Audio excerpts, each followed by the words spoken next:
Alright, hope everyone enjoyed that little unboxing intro right there for the video. Hope everyone's doing well and staying safe these days. Do want to go ahead and introduce the Surface Laptop 5. I did go ahead and get my hands on one particular model here. This is the Core i5 8GB, and I believe 512 gigabytes of SSD storage space on it. And over here you can see this is the actual platinum color right over here. So I'm pretty excited to actually do a little unboxing and also a review of this particular laptop. This is the latest generation of the laptop series from Microsoft, and it does have the 12th generation Intel CPU built inside. This is actually available in Core i5 and also Core i7, depending which configuration you're looking for, and also color.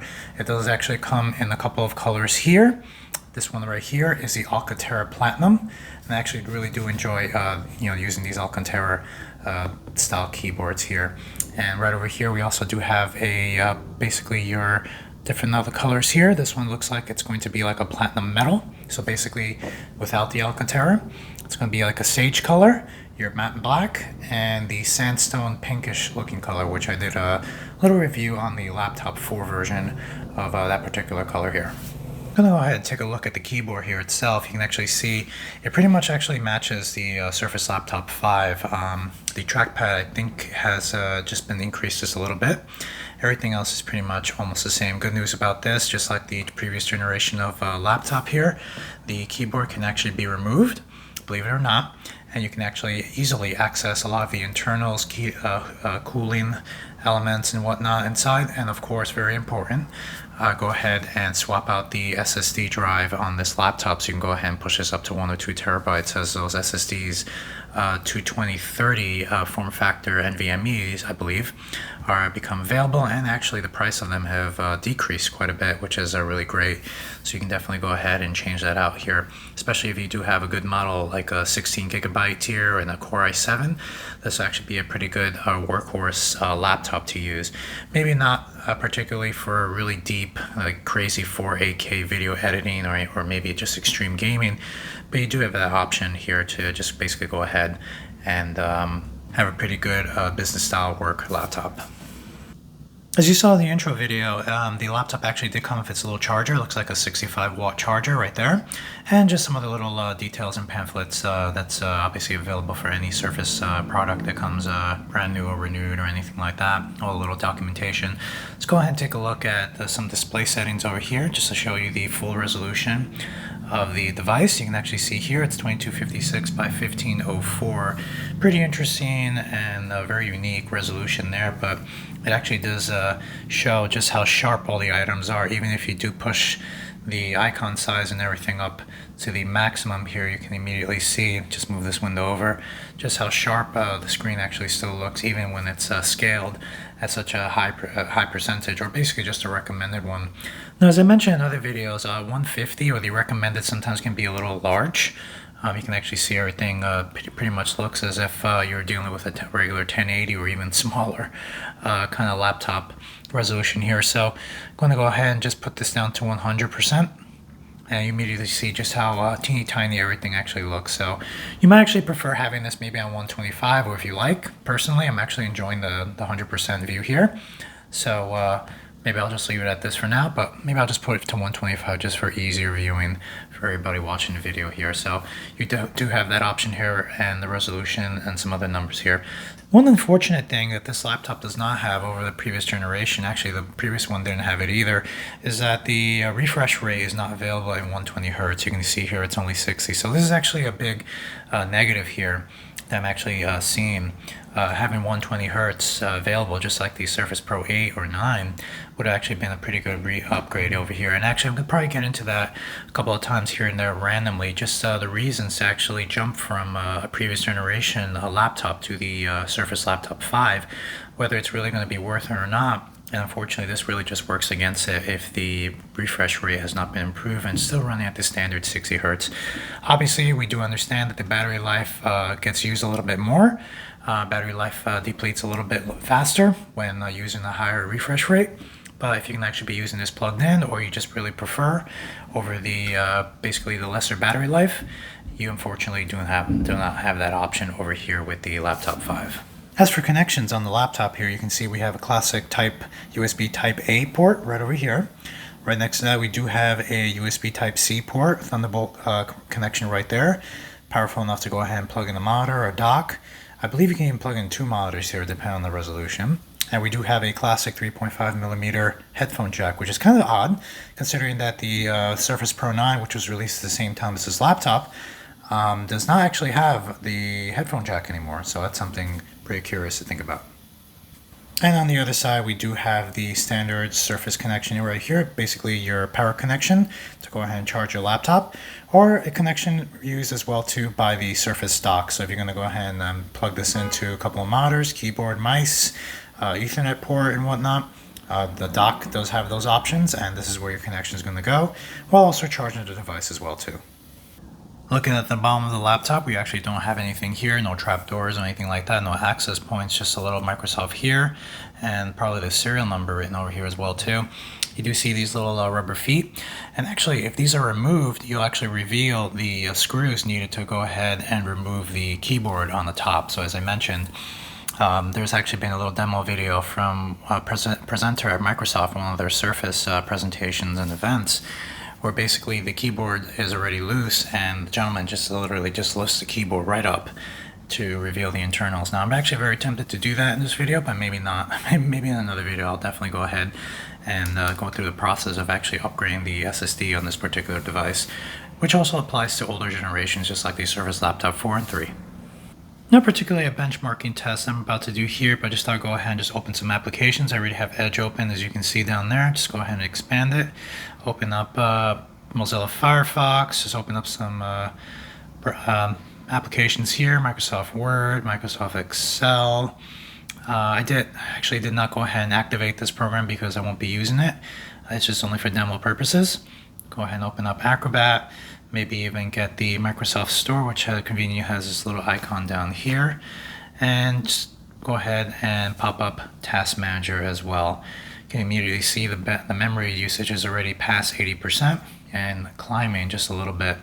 So it definitely can handle a decent amount of applications all open up all at the same time.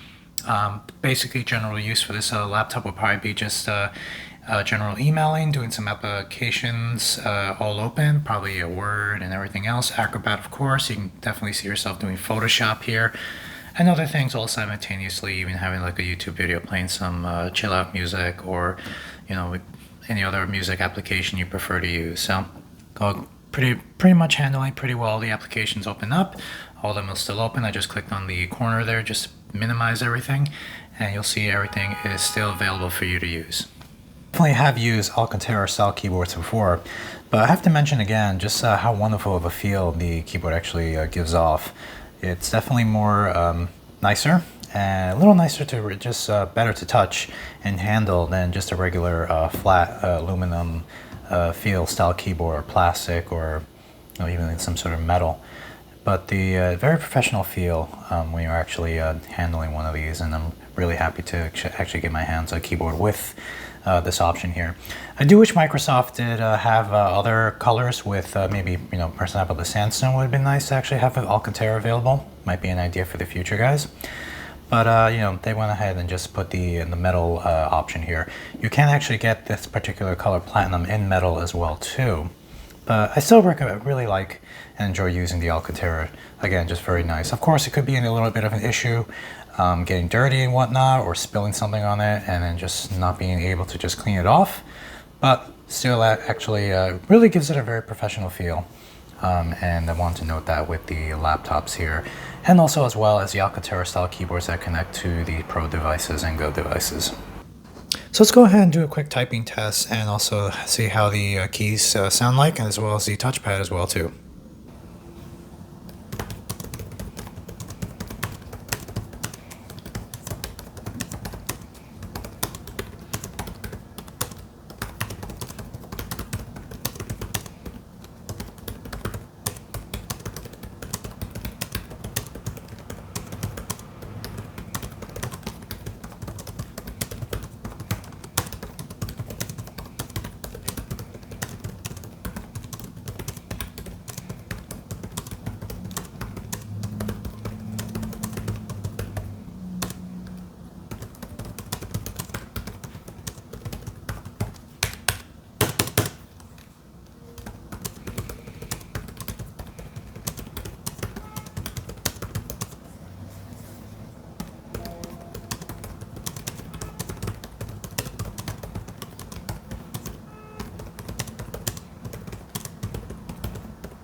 Let's go ahead and try and do a basic restart and shutdown process right over here. No applications are open at the moment, so this should be pretty seamless. Go ahead and do the actual full restart and just give it a good time on see how it actually takes.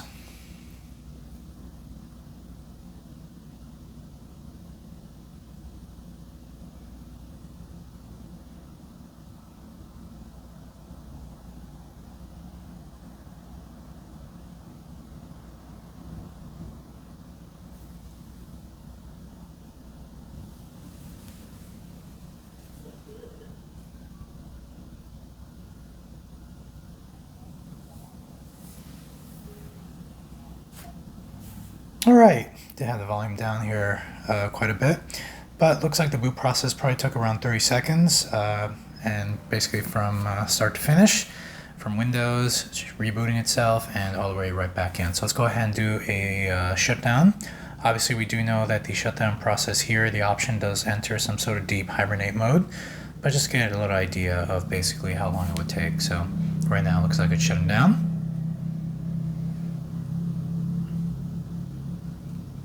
Hard to tell when the device is actually ready to be turned right back on, but let's go ahead and sneak over here and turn the power button.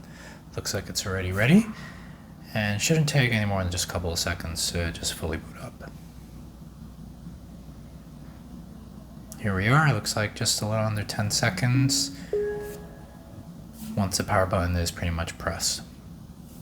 Keeping up with the idea of timing, I'm going to go ahead and open up Crystal Disk Mark and do a little bit of a benchmark right over here. So here we are, just going to do one cycle and do all the tests available here. So go ahead and move the screen here so it's a little better to see. Previous generation Surface Laptop 4, when I did a benchmark, it was around 2 to 2.5 gigabytes a second, which is actually pretty good. And write speeds were averaging around, I would say 1400 to 1600 megabytes a second, basically 1.5 gigabytes. Looks like our read speed's actually hitting 3.5 gigabytes, another pretty good improvement right there. Pretty much matching the numbers we actually saw on the Surface Pro 9 as well too. So I'm guessing we're probably going to be seeing very similar write speeds, maybe around 1400, 1500 megabytes a second. So it does actually say a lot that the read speeds are pretty high. You know, you remember opening up all those applications pretty much seamlessly and working pretty well.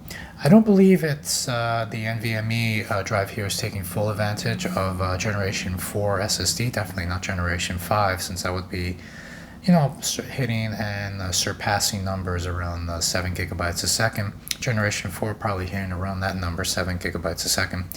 But just bear in mind, you know, obviously laptops hardware definitely much more different than desktops here. But still, we are seeing some pretty good numbers here, 3.5 gigabytes a second read, and it looks a little bit over to close to 2.5 gigabytes a second write speed as well too. So that's actually pretty impressive to see right there. And there we have our full read and write speeds for this particular laptop in Windows 11. As usual, I'm going to go ahead and play a video here, basically off YouTube. I'm actually using Mozilla Firefox in this case. I have noticed some YouTube videos do skip a little bit and using Microsoft Edge. I'm not sure if that's actually just a limitation or who knows what. Basically, it's, I'm not sure if you've noticed, just a little, very fraction of a second moments of stoppage here and there. And I'll go ahead and just play this video here where I know it's going to be just basically a little bit more smoother. Right now we're actually running at 1080p. I'm going to put the volume up a little bit more. Speakers on this particular model of laptop is actually pretty good. Really enjoying it. And just a quick walk through the area of London, all the way between the Tower Bridge, a good 2-3 hour walk, all the way through the West End and around the area where Hyde Park is and hitting Paddington. So I'll probably just go ahead and skip a little bit here and there. But right now we're running at 1080p. I'm going to go ahead and push this up to 1440. By the way, just my little disclaimers I usually like to do here. The only reason I have ad blocker installed here is because I actually don't think it's pretty tacky to actually have my own ads play on the video. I'm basically just viewing myself. As usual, I usually just pause the video for just a moment here for about a second and then just play it just so it can buffer correctly and we don't accidentally mistake it for video skippage or anything like that. Really nice area. I really enjoyed doing this walk on my second day in London on the trip earlier in February 2023 and planning to go back. Absolutely, for sure. Maybe I'll just end up getting lost somewhere else. For the most part, I was actually walking aimlessly, but obviously just walking west in one direction, so that's the general area where my hotel is, and I definitely don't mean walking further away. I want to get walking closer. At some point, I kept telling myself I was just going to jump on the train and just, as you can see here, I just decided just to turn right in this direction. Pretty much just getting lost in the area. I'm going to go ahead and push this up now to the next level. No problem running 1440K, 60 frames per second. I'm going to go ahead and push this up to 4K at this time. Here we go. Same thing again. I'm just going to pause it for a second, give it a moment to buffer. Even though I don't really think I have issues here with that, but let's go ahead and just be fair and just do it. And you can actually see so far, so good.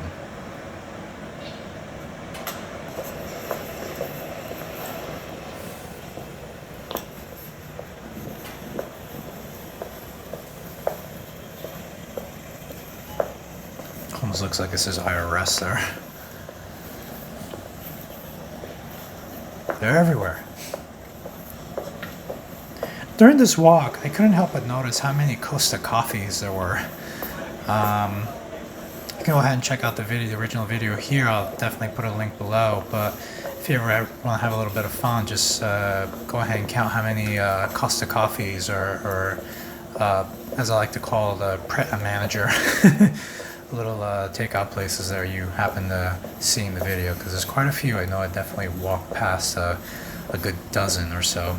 I think in this area right here I walked to approach the museum here. Obviously this is around 6 p.m.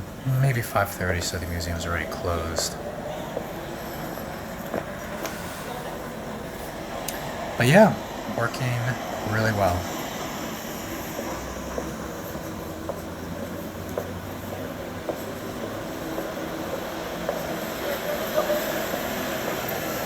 Let's go ahead and skip over to an area where I'm in the West End area, much more lively. So you can see here. That was a good U-turn. I just noticed that cab.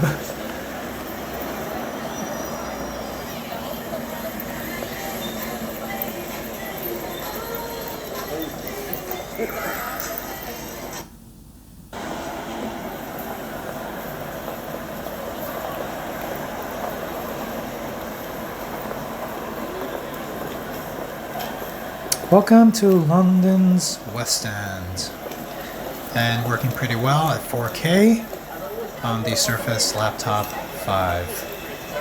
One little thing, I'm going to go ahead and unplug it. I had to actually go ahead and plug it in for this, but I'm going to go ahead and unplug it since running off battery power.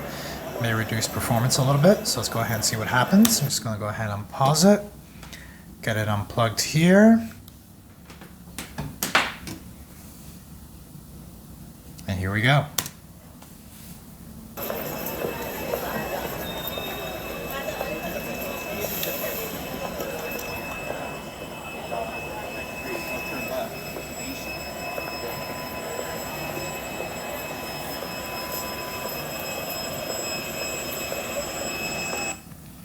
I'm not sure what that high-pitched sound is, but I skip it because it's a little irritating.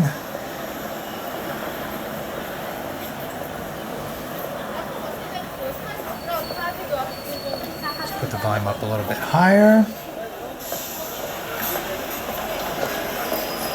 Sound quality on this laptop is actually pretty good. You'll definitely catch attention in a coffee shop if you're using this, playing it at this particular volume level.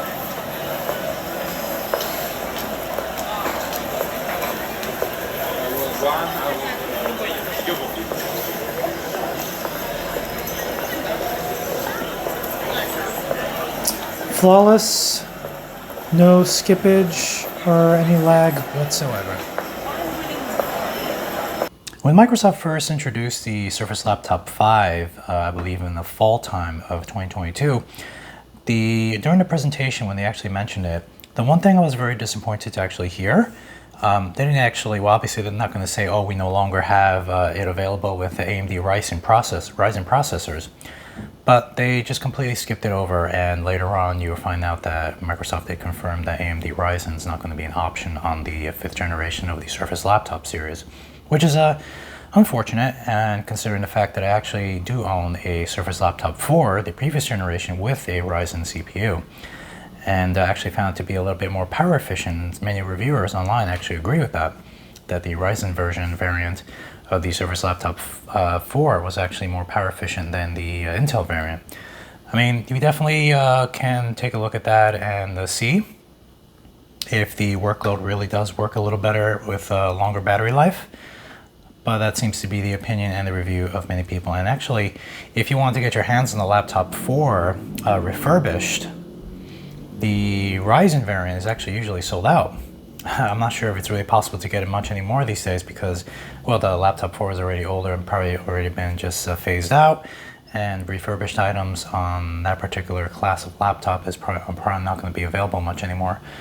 But just wanted to actually note that. Now, it could be a couple of reasons. Maybe a lesser number of that particular laptop was actually manufactured, so that's always a possibility. Definitely made a big difference there, and I think a lot of people are very excited to actually have the option to use Intel or AMD Ryzen here.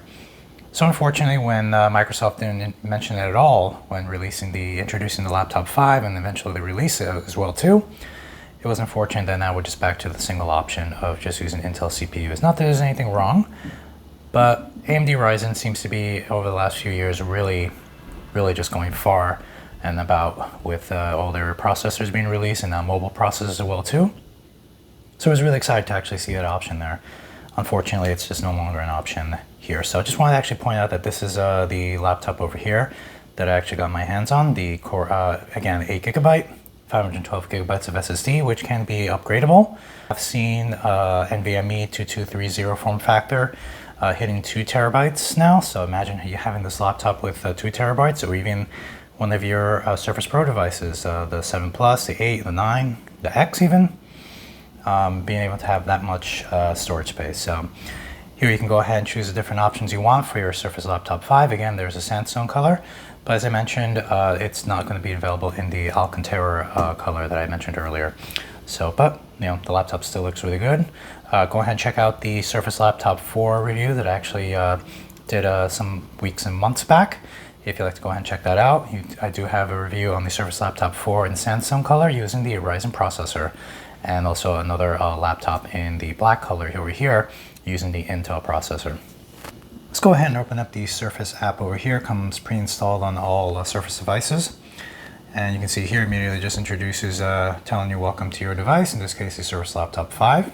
Click on Let's Go. And it's a couple little options here, diagnostic data. I did actually turn this off previously. Get started, and you do have some further options here regarding your laptop. One little change I usually do here is pen pressure, and some other little options here as well too. You can even get your full device information, looking at serial number, some smart charging stuff, and oh, there's that data collection thing again, and some other options, little warranty services and whatnot. And even that, obviously this does connect to the serial numbers, so it would actually tell you how much time you actually have on warranty remaining, and any other warranty options you'd like to go ahead and get, or that are currently still available to you. Like for example, 27 days to get extended warranty. Thanks again for watching the video. Hope everyone found it enjoyable, informative, and gave you a really good insight on the Surface Laptop 5, basically the latest lineup here of the laptop series from Microsoft. I'm going to be doing probably 1 or 2 follow-up videos as well too regarding the laptop itself, probably do a little bit of gaming on it, and seeing how other productive software like Adobe Premiere Pro or Photoshop actually work on it. And of course, as always, I'll probably be throwing Windows 10 on it as well too, so definitely go ahead and check that out. Any ideas or thoughts you'd like to go ahead and give regarding a future video, let me know. I'll be more than happy to see if I can actually go ahead and toss that in and give you a little bit of insight on what you're thinking regarding the particular laptop over here. Hope everyone enjoyed the video. Go ahead and shoot a like and subscribe button. As always, go ahead and support the channel. I absolutely will go ahead and appreciate it. Thanks again for watching, everyone. As always, stay safe and thanks again. Take care.